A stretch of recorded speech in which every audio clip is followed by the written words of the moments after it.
A'udhu billahi minash shaitani rajim. Bismillahir rahmanir rahim. Assalamu alaikum wa rahmatullahi ta'ala wa barakatuh. Katika vikao ambavyo kwamba vilivyopita tulisema na tukaeleza insha Allah taala tutaweza kuongea katika vikao vinavyokuja kuhusiana na msikiti wa Dhirar ambao kwamba Mwenyezi Mungu Subhanahu wa Ta'ala alikuwa ni mwenye kuitaja katika Qur'an. Na kabla tuendelee, tungependa kueleza kwa nini tutaongea kuhusiana na hii masjid ambayo kwamba ni ya Dhirar, ambao kwamba katika historia ndio msikiti ambao kwamba Mtume sallallahu alaihi wasallam aliamrisha maswahaba zake kuivunjilia mbali, na inawezekana hiyo ndio ikawa ndio msikiti ya kwanza katika historia ya Kiislamu kuvunjiliwa mbali, na kuna sababu sasa. Lakini kabla tuingie katika nukta hiyo, tungependa kueleza saizi kwa nini tumechukua hiyo nukta, kwa nini msikiti au kwa nini tuongee kuhusiana na huo msikiti. Nukta ya kwanza ni kwa sababu ya sheria kama sheria ya Mwenyezi Mungu Subhanahu wa Ta'ala, hakuna kuchezewa. Yani wakati ambao kama Mtume sallallahu alaihi wasallam alipokuwa yeye mwenyewe katika kauli zake yeye mwenyewe anasema kwamba mtakapoona mtu anafanya machafu na anafanya maovu, basi jaribuni sana kumwonya na maneno, akishindwa maneno, vitendo, akishindwa vitendo na vinginevyo. Sasa wakati ambao kwamba msikiti huu ulijengwa, ilikuwa inamaanisha kwamba inaenda kinyume na sheria ambayo kwamba Mwenyezi Mungu Subhanahu wa Ta'ala anaiteremsha na Mtume sallallahu alaihi wasallam anafikisha kwa watu. Sasa na ndio maana tukaweza kuchukua nukta hii kuonesha kwamba Mwenyezi Mungu Subhanahu wa Ta'ala ndiye hami shariati, ndiye mtu ambaye kwamba wa kwanza kabisa anayekuwa ni mwenye kuilinda sheria yake. Hiyo ni nukta ya kwanza.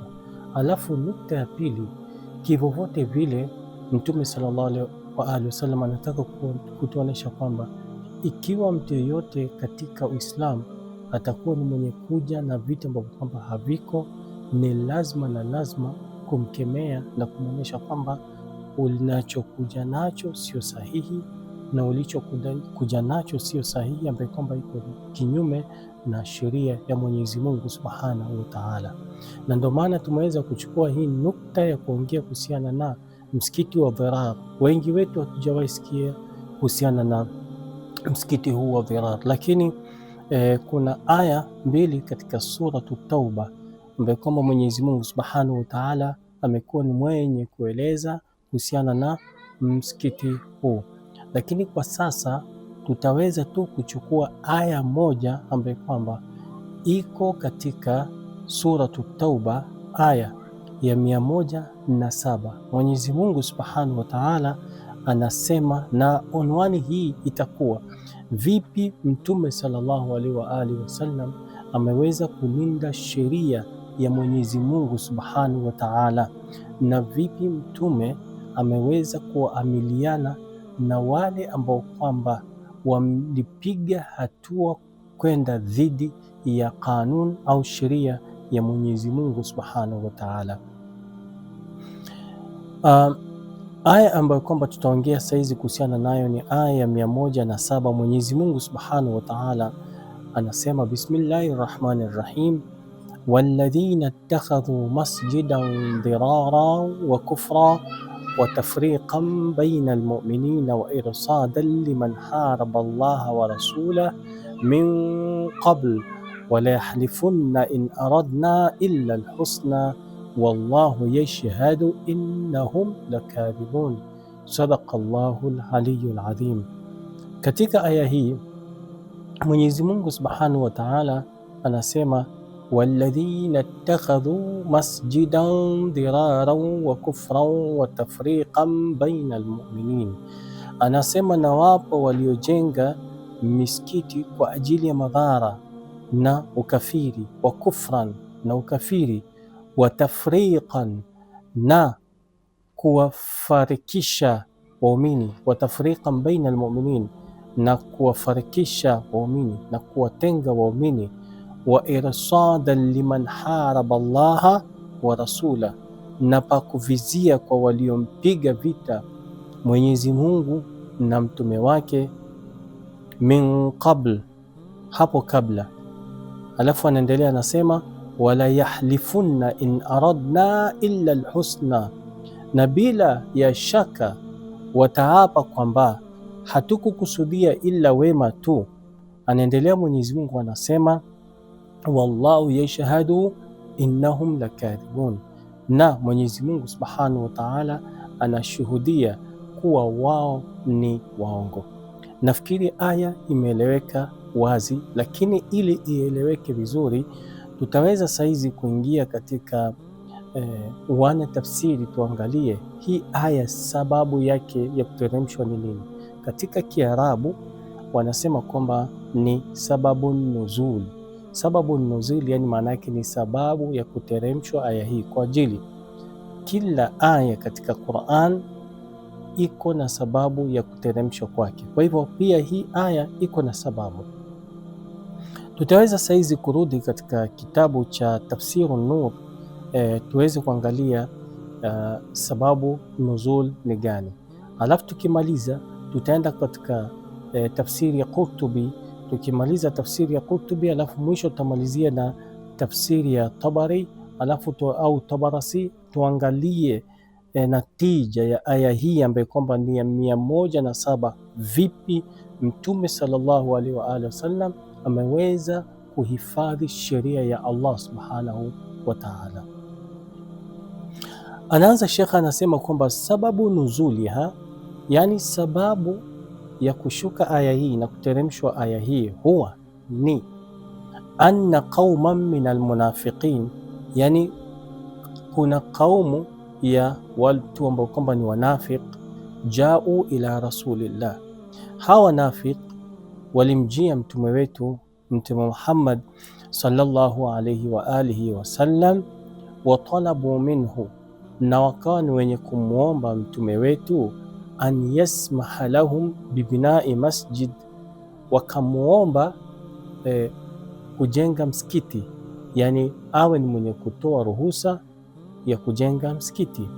Wapi? Fi hayy Bani Salim, yani katika mji au katika kijiji cha Bani Salim, ama katika ukoo wa Bani Salim, ambayo kwamba ukoo huu katika mji wa Madina ulikuwa unapatikana qurbu masjidi Quba, yani karibu na msikiti wa Quba, ambao kwamba msikiti wa Quba ndio msikiti wa kwanza wa Mtume Muhammad sallallahu alaihi wasallam kuijenga. Wakati ambao kwamba alifanya hijra kutoka Makka kwenda Madina, alibaki pale karibu Madina, yani katika nini ya kuingia Madina, na akajenga msikiti huu wa kwanza. Sasa hawa wanafiki wakaomba wawe ni wenye kujenga msikiti karibu na msikiti wa Quba. Anaendelea anasema, hatta yusalli fihi alajizun, hadi wale ambao kwamba walikuwa hawajiwezi, wale ambao kwamba umri wao ulikuwa umeenda, watu wazima, wawe ni wenye kuweza kuswali, walmarda, na wagonjwa wawe ni wenye kuweza kuswali, washuyukh, na watu ambao kwamba umri wao ni wa makamu. Na sio peke yake, wakadhalika, na pia wakamwomba mtume wetu Mtume Muhammad sallallahu alaihi wasallam, liusalli fihi, ili waswali katika msikiti huo, jamaatu minan nas, yani jamaa ya watu, alladhina, ambao kwamba la yastati'un, wale ambao kwamba hawawezi hawakuweza, an yahdhuru, hawakuweza kufika wapi? Masjid Quba, hawakuweza kufika katika msikiti wa Quba, fil ayami almumtira, katika hususan wakawa ni wenye kutoa sababu wanafiki hawa kwamba hususan katika nyusiku ama masiku za mvua hawezi fika katika msikiti wa Quba. Yani inamaanisha kwamba walijenga karibu kabisa na msikiti wa Quba, msikiti huo wa Dhirar, na baada ya kujenga wakawa ni wenye kutoa hizi sababu, ama kabla kujenga wakawa ni wenye kutoa hizi sababu kwa mtume wetu. Kwa nini wakasema kwamba yahdhuru masjida Quba fi al-ayami al-mumtira, la yastati'una an yahdhuru masjida Quba fi al-ayami al-mumtira, hawezi hudhuria katika msikiti wa Quba katika masiku za shita, yani masiku za mvua. Wa yuaddu faraidhahum al-islamiyya, na watekeleze faridha zao za Kiislamu.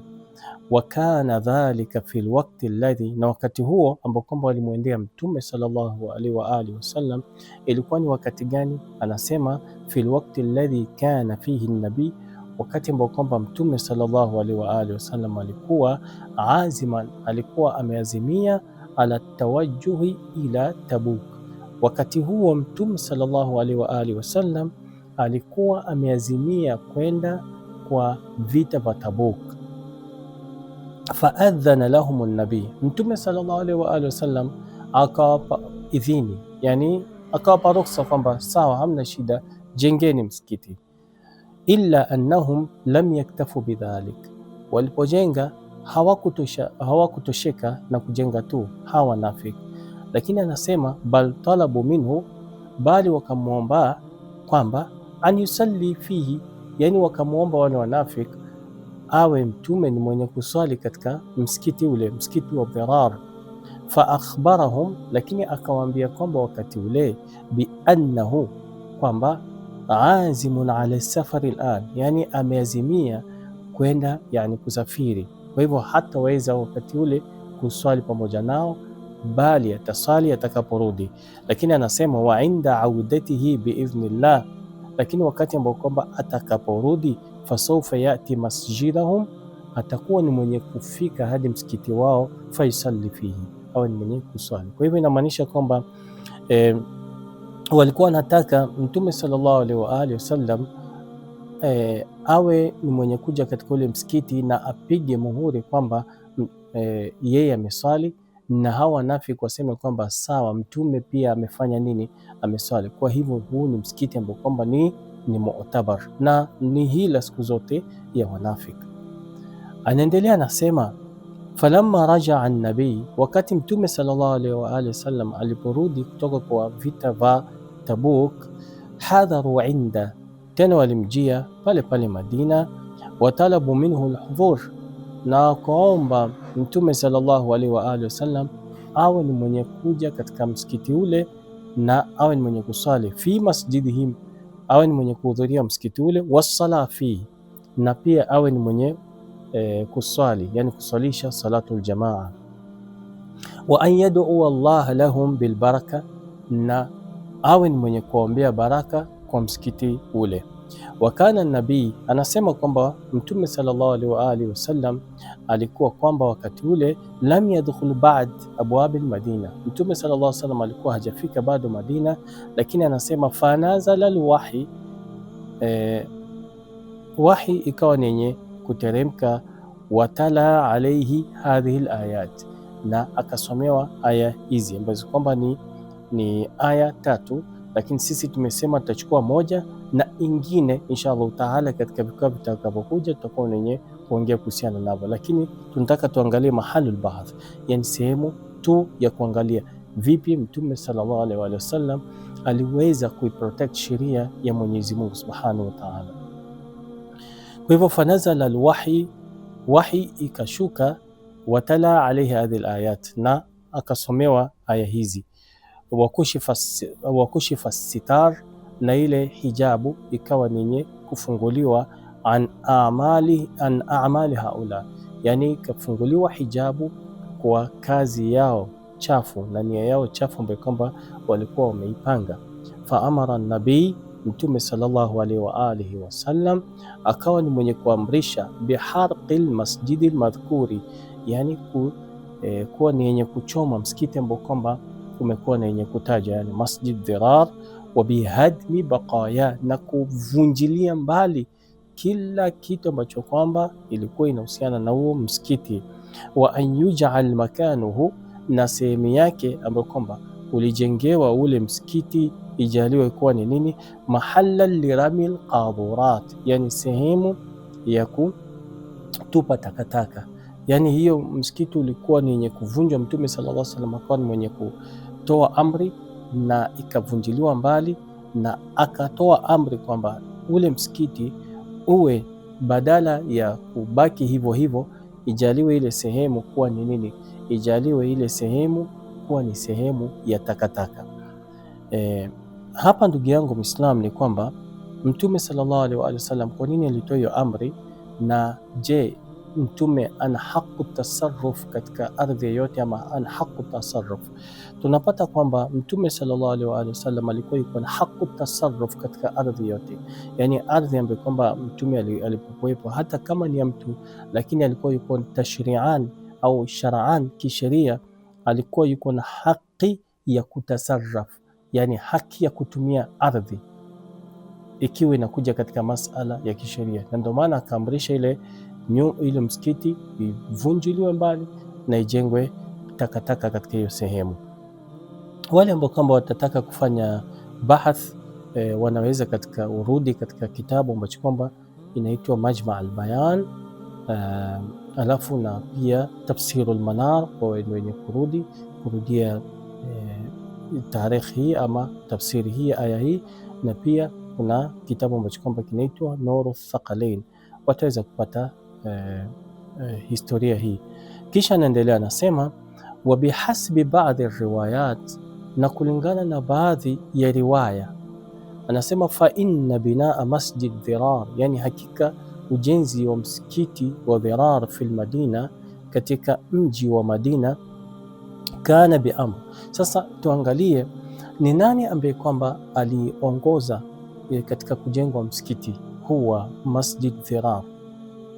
Ni nani huyu ambaye kwamba aliyeongoza? Kwa ajili kama kuna mtu ambaye kwamba aliongoza, inamaanisha kwamba yeye ndo alikuwa ni rasul munafiqin, na pengine alikuwa yuko na background, yani alikuwa yuko na sabiqiyya, ambaye kwamba ile sabiqiyya ilikuwa inamsukuma awe ni mwenye kupigana na Mtume sallallahu alaihi wa alihi wasallam, lakini katika njia moja au nyingine, ambayo kwamba ni vita vya ndani, si vita vya moja kwa moja. Sasa anasema kana bi amr, ilikuwa kwa amri ya nani? Amri ya nani? Abu Amir, mtu ambaye kwamba anaitwa Abu Amir. Huyu Abu Amir ni baba yake Handala, ni walidu Handala, na Handala anajulikana kwamba ni ghasilul malaika. Tutasoma historia yake kidogo ndio aweze kujulikana.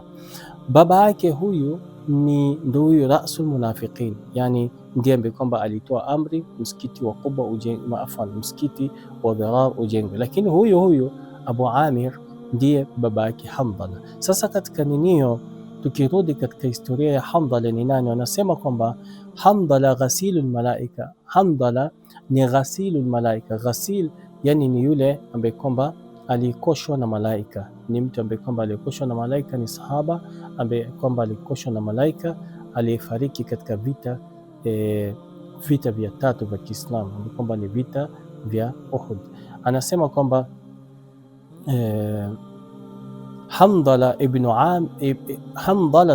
Abi Amir, ni Handala mtoto wa huyo Abu Amir ambaye kwamba ndiye aliyeamrisha msikiti wa kujengwa, ambaye kwamba anajulikana ashahir, ambaye kwamba anajulikana kwa nani?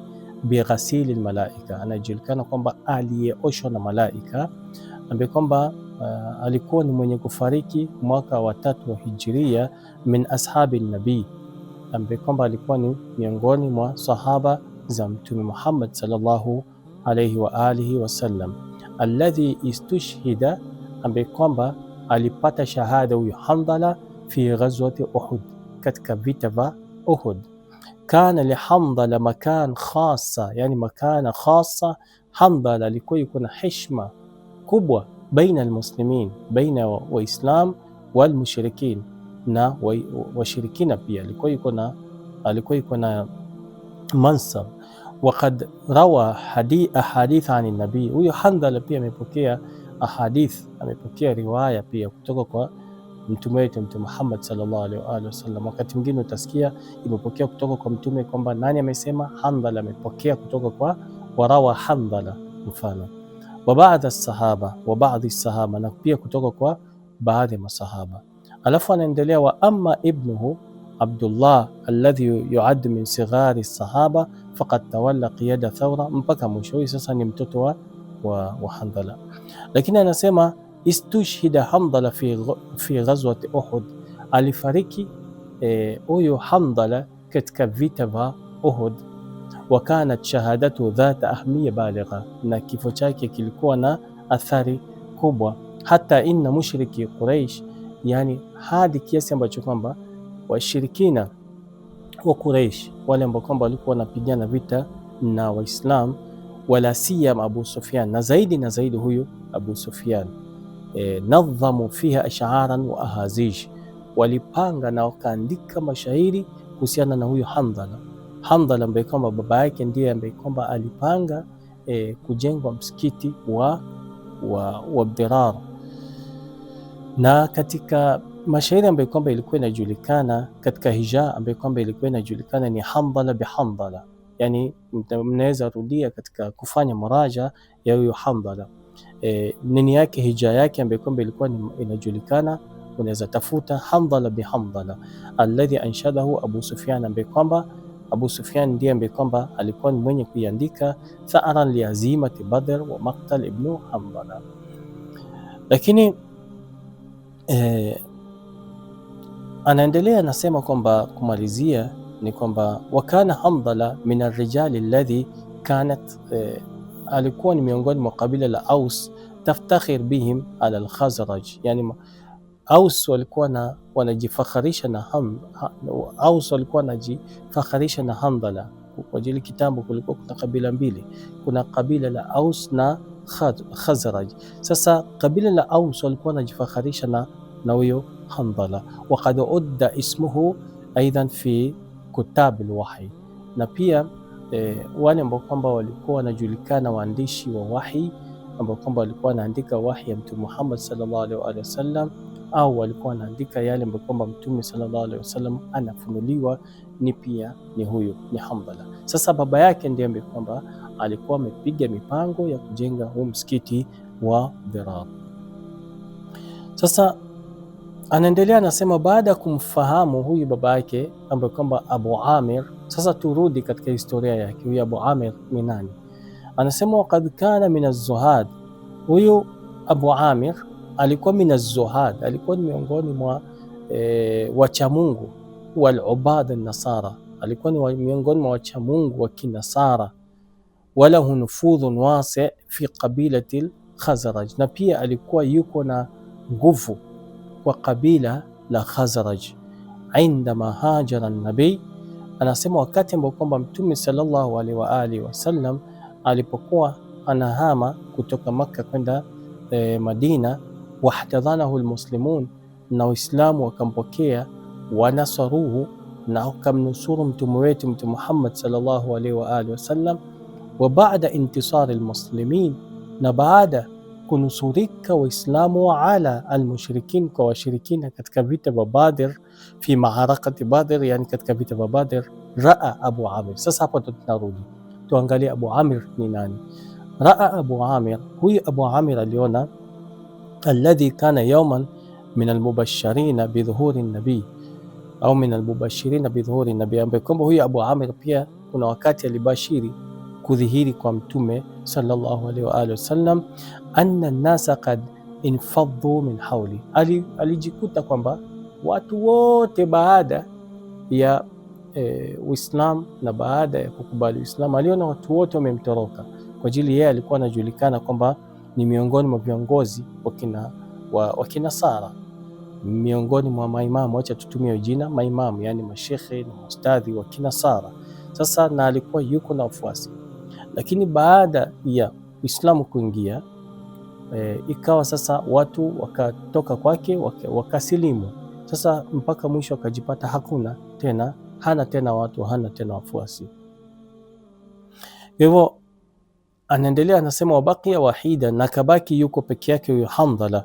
Wa inda dhalik, sasa wakati huo kwamba alipoona kwamba yeye yuko peke yake, qarrara muharaba tal-Islam, aliamua sasa huyo Abu Amir kupigana na Uislamu. Faharaba min al-Madina, sasa akatoroka Madina, maana si alikuwa yuko Madina, akatoroka.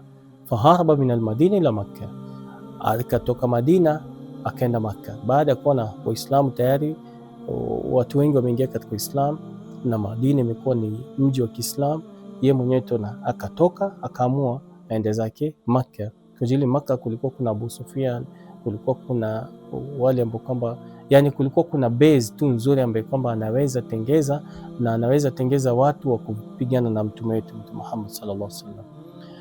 Wastamadda minhum alquwa, na akaomba sasa nguvu na power limuharabati nabii, nguvu ya kumpiga mtume wetu Mtume Muhammad sallallahu alaihi wa alihi wasallam. Wadaa qabail alarab, na akaita sasa kabila tofauti tofauti la Waarabu.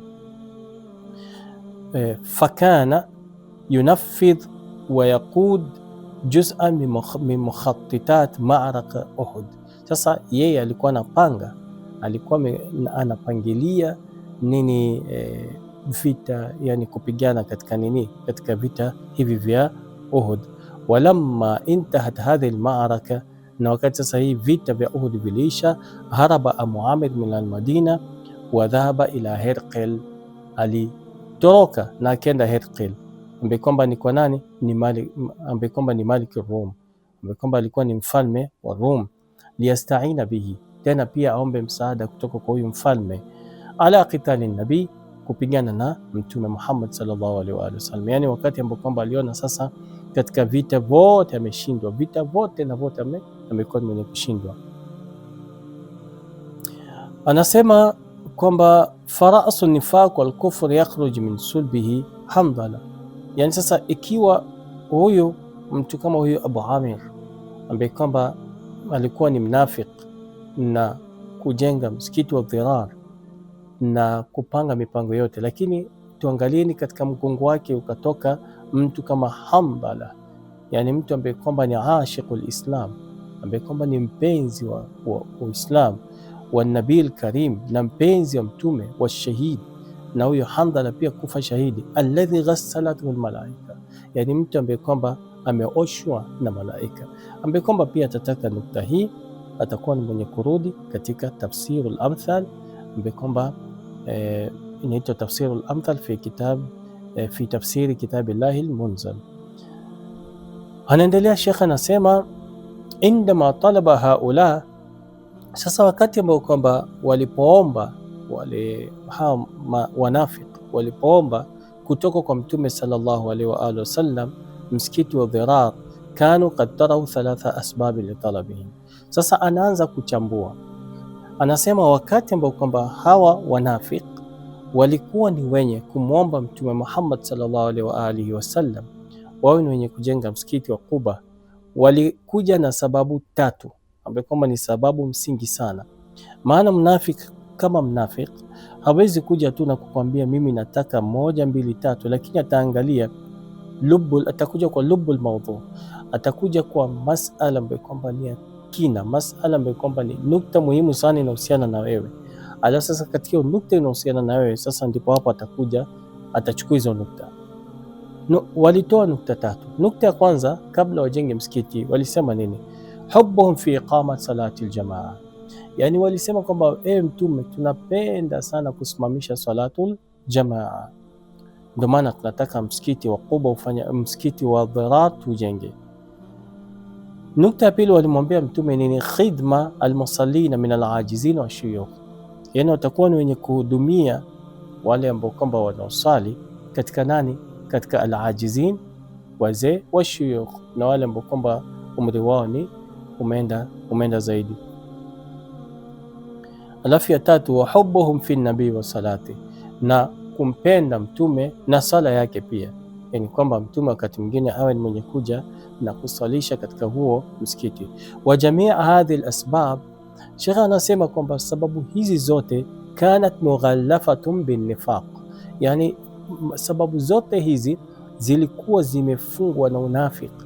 Yani naam, walitoa hizi sababu, lakini sababu zilikuwa zimefungwa na unafiki mkubwa sana. Anasema kwamba fahadha daidan almunafiqina daiman, yani hii ndo maumbile ya wanafiki. Wanafiki, yani mnafiki atakuja na ulimi mtamu, atakuja na maneno matamu, atavaa nguo ambayo kwamba ni nguo nzuri tu ya kupendeza, yani apendwe, nguo ambazo kwamba zinaonyesha kwamba huyu ni safu ya kwanza msikitini, yani ajionyeshe kwamba yeye ni msalihina, kumbe hana chochote yani. Kumbe nyuma ya haya yote, nyuma ya nguo nzuri, nyuma ya maneno mazuri, nyuma ya balagha ambayo kwamba anatumia, kumbe kuna mambo ambayo kwamba yeye mwenyewe anatafuta. Ndio maana anasema kwamba fahadha daidanul munafiqina daiman, yani hii ndo tabia maumbile ya wanafiki siku zote. Anatoa mfano Samiri huyu ambaye kwamba aliyekuwa aliyewachwa na Nabii Musa alayhi salam. Wakati Nabii Musa alayhi salam alienda kufanya najat au munajati ya Mola wake Mwenyezi Mungu, Nabii Musa alayhi salam aliwacha nyuma watu wawili, Harun na huyu Samiri. Lakini sasa Samiri akaanza kuamrisha watu na kuwasukuma katika kuabudu tena nini, ajil, yani kuabudu tena kuabudu masanamu na vitu kama hivyo. Sasa fasamiri taamara ala nabii Musa alayhi salam, yani Samiri alimpangia pia Nabii Musa alayhi salam kwamba nini, uabudu wa sanamu.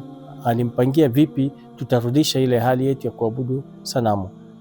Alafu fakama uhrika ajlu Samiri, kama vile ile ajil, yani ni kama mbuzi ama ng'ombe ambaye kwamba alikuwa ametengeza huyu Samiri, kama vile ilivyochomwa. Fakadhalika yuhraku masjidul munafikin liyakuna dasa litarikh, hivyo hivyo msikiti wa wanafik ilikuwa ni yenye kuchomwa ili iwe ni tarikh, fitna siku zote. Munafik kama munafik anafaa kuoneshwa harakati zake hazina maana.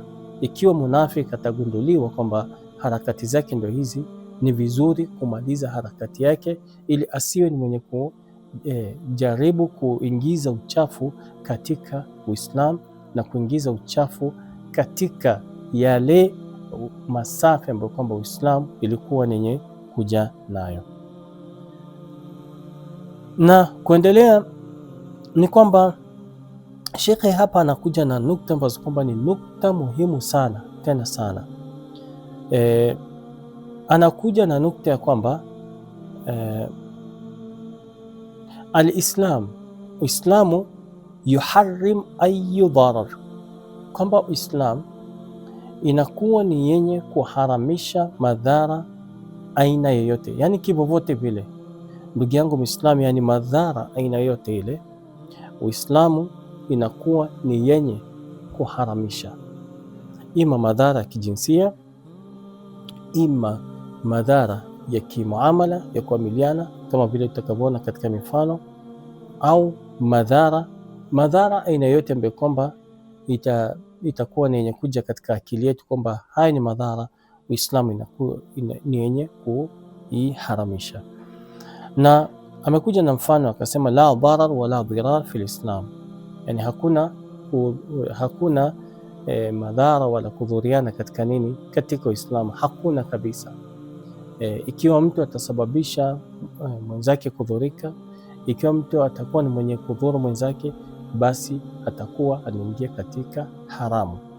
Na inshallah taala saizi tutakuwa ni wenye kuongea nukta kadhaa. Kwa nini tumetaja kwamba imeharamishwa kudhuriana katika Uislamu? Kwa nini tumekuja na hii mada? Ni kwa sababu wakati ambao kwamba tunaporudi katika harakati ya hawa wanafik, ni kwamba tutaona mbele kwamba hawa wanafik walikuwa wanataka kuwadhuru Waislamu, yani walikuwa wanataka kujenga msikiti ili wasababishe baadhi ya madhara. Kama gani? Masjid Quba ilikuwa iko karibu sana na msikiti na huo msikiti wa dharar wa dhirar ulikuwa uko karibu sana tena sana, kwa kiasi ambacho kwamba wao wanafiki lao wangepata nafasi ya kuweza kuendeleza harakati yao, inamaanisha kwamba wangekuwa wanawadhuru Waislamu kwa njia moja au nyingine. Kimuamala wangekuwa ni wenye kuwadhuru kama vile walivyokuwa wanawadhuru Waislamu wakiwa wako mjini Makka katika muamala, katika kuwekea vipimo, katika masala mengi ambayo kwamba walikuwa wana nini. Hiyo ni nukta ya kwanza. Alafu nukta ya pili, lau kama huo msikiti bado ungebaki, ungekuwa ni yenye kusababisha nini, kurudisha zile sera za kitambo, sera za kufanya nini, sera za ujahilia. Yani jahilia walikuwa kubali, walikuwa wanaua wanawake, mabinti ambao kwamba ni wadogo. Hiyo sera bado ingefanya nini, ingerudi, na hiyo pia ni madhara kwa binadamu, hiyo ni madhara kwa mtu binafsi. Kwa hivyo Uislamu ndio maana ukaharamisha madhara aina yoyote ile. Sasa katika madhara ambayo kwamba inshallah taala tutakuwa wenye kuongea kuhusiana nayo, kuna madhara aina mbalimbali. Kuna madhara al-idhararu bin nafs, yani ile hali ya mtu kudhurika kinafsi, hiyo ni ya kwanza. Alafu kuna madhara aina gani? Al-idhararu bin nas, yani ile kuwadhuru watu. Je, Uislamu inakubali ama haikubali? Alafu hiyo ni ya tatu. Ya nne, hiyo ni ya pili. Ya tatu, al-idhrar bizawja, yani kumdhuru mke. Je, katika Uislamu inakubali ama haikubali? Alafu na zinginezo ambazo kwamba tutakuwa wenye kuziona, kama vile madhara aina gani pia. Tuna madhara pia ya al-abna, kudhuru watoto ambao kwamba tuko nao. Hiyo pia Uislamu inaharamisha. Al-idhrar bil waratha, kuwadhuru wale ambao kwamba wanaurithi, Uislamu imeharamisha moja kwa moja. Kwa hivyo inshallah taala katika kuanzia saa hizi na kuendelea tutakuwa na wenye kuongea kuhusiana na hizi madhara, alafu kisha turudi katika tafsiri ya pili, maana tulisema katika aya hii tuna tafsiri tatu ambayo kwamba tumebase nayo na tunataka tufike katika lengo fulani kwa hii mada yetu ya sheria inshallah taala. Sasa ya kwanza kabisa ni nukta muhimu sana, al-idhrar bin nafs, yani kudhuru nafsi. Je, katika Uislamu inakubali kusababisha madhara aina yote katika nafsi ama haiwezi ama haikubali? Mathalan, wacha tuje na mfano alafu tutaja aya. Katika mwezi wa Ramadhan kuna baadhi ya mukallafin, wale ambao kwamba wamekalifishwa. Mwenyezi Mungu Subhanahu wa Ta'ala ndiye ambaye kwamba anakalifisha. Wale ambao kwamba wanakalifishwa wanaitwa mukallafin, ambao kwamba ni katika wingi, ambao kwamba wanasema wananahu kwamba ni jamul mudhakkar salim, almukallafin au almukallafun. Sasa mukallafun ni watu ambao kwamba wamekalifishwa, wamebebeshwa mzigo wa kutekeleza zile wajibat za kutoka kwa Mwenyezi Mungu Subhanahu wa Ta'ala. Sasa katika hizo hali ya kutekeleza hizo wajibat, katika hali ya kutekeleza hizo takalif, yani katika hali ya kutekeleza swala, katika hali ya kutekeleza saum, katika hali ya kutekeleza haj, katika hali ya kutekeleza zaka na khums na zinginezo, katika hali ya kutekeleza hizi masala ambazo kwamba zinahusiana na huyo mukallaf, inamaanisha kwamba kuna sharti ambayo kwamba hiyo sharti ni lazima iwe inapatikana kwa huyo mukallaf ili awe ni mwenye kutekeleza. Kuna sharti ambayo kwamba lazima huyo mukallaf awe nayo, na sharti yenyewe ni nini? Ni qudra, yani uwezo. Mukallaf akiwa ni qadir, akiwa ana uwezo wa kutekeleza jambo fulani, inamaanisha kwamba hapo hata hiyo taklif itakuwa ni yenye kumfata kila pahali alipo. Mathalan, akiwa ni qadir wa kufunga, akiwa na qudra, yani uwezo wa kufunga, inamaanisha kwamba itakapofika mwezi wa Ramadhan, ile kufunga, amri ya kufunga ambayo kwamba Mwenyezi Mungu Subhanahu wa Ta'ala anamwambia funga, itakuwa inamfuata ile amri popote pale endapo.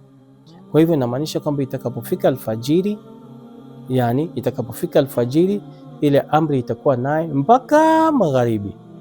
Itakapofika magharibi, ile siku ya kwanza tayari amri imeondoka, tena ije amri ya siku ya pili, hivyo hivyo mpaka siku ya mwisho. Kwa hivyo hiyo ni wakati ambao kwamba huyu mukallaf ni qadir, yani yuko na uwezo.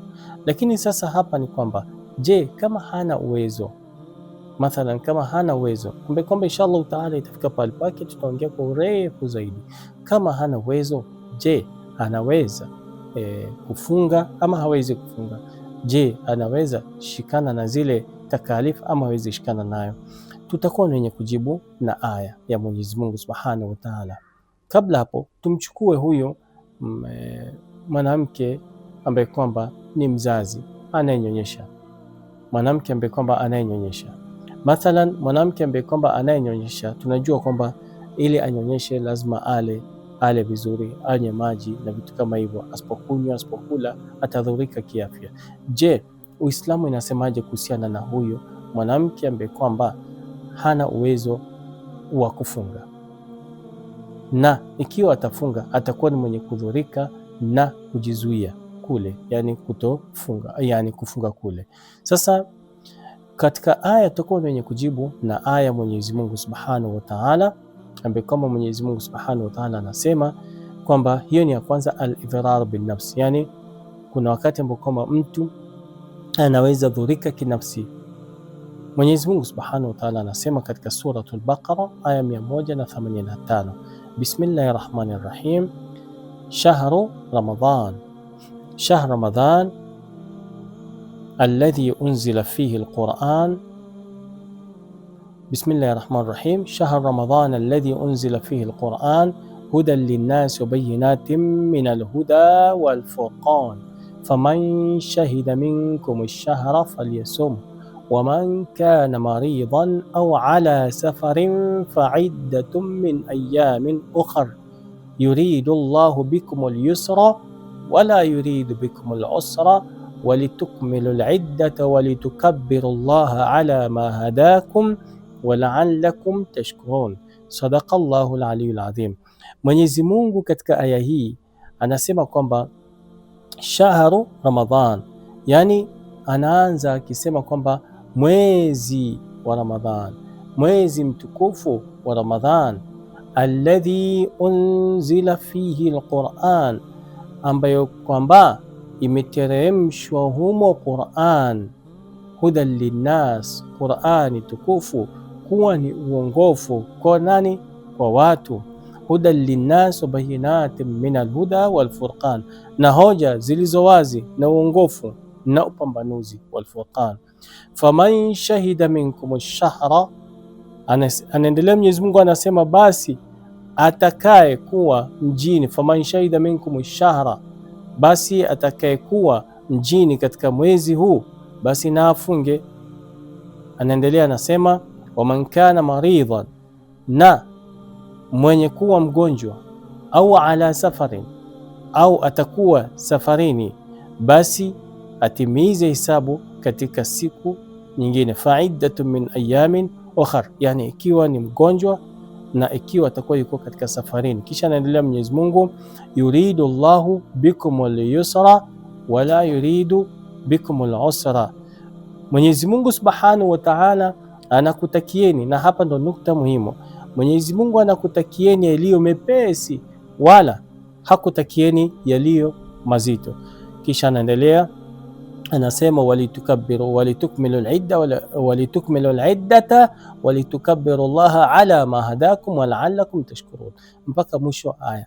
Hapa katika aya hii sisi tunafahamu na kila faham ya kwamba Mwenyezi Mungu Subhanahu wa Ta'ala ametaja watu wawili. Ametaja mtu ambaye kwamba ni mgonjwa na ametaja mtu ambaye kwamba ni msafiri, yani msafiri na mgonjwa. Mgonjwa ni ghairu qadir, hana uwezo wa kufungwa, yani maana yake ni ajiz. Kwa hivyo ikiwa mtu atakuwa na hiyo sifa ya ugonjwa, maana ugonjwa ni sifa, ni kitu ambacho kwamba inatoka na inarudi. Sasa ikiwa atakuwa na huo, yani sifa hiyo ya ugonjwa, inamaanisha Mwenyezi Mungu Subhanahu wa Ta'ala hamtaki uzito, na ikiwa atakuwa na ugonjwa inamaanisha kwamba hamna haja ajidhuru nafsi yake katika kufunga, na pia ikiwa atakuwa yuko katika safarini hamna haja ajidhuru nafsi yake kwa ajili ya kufunga. Ndio maana Mwenyezi Mungu Subhanahu wa Ta'ala anasema waman kana maridan au ala safarin fa'iddatun min ayamin ukhra. Hii ni kama amri, basi nani awe ni mwenye kuilipa katika siku zingine. Inshallah taala hizo zingine zitakuwa ni zenye kuja ambazo kwamba zimebaki. Tumwombe Mwenyezi Mungu Subhanahu wa Ta'ala atujalie min alladhina yastami'una alqawla fayattabi'una ahsana. Wassalamu alaykum wa rahmatullahi ta'ala wa barakatuh.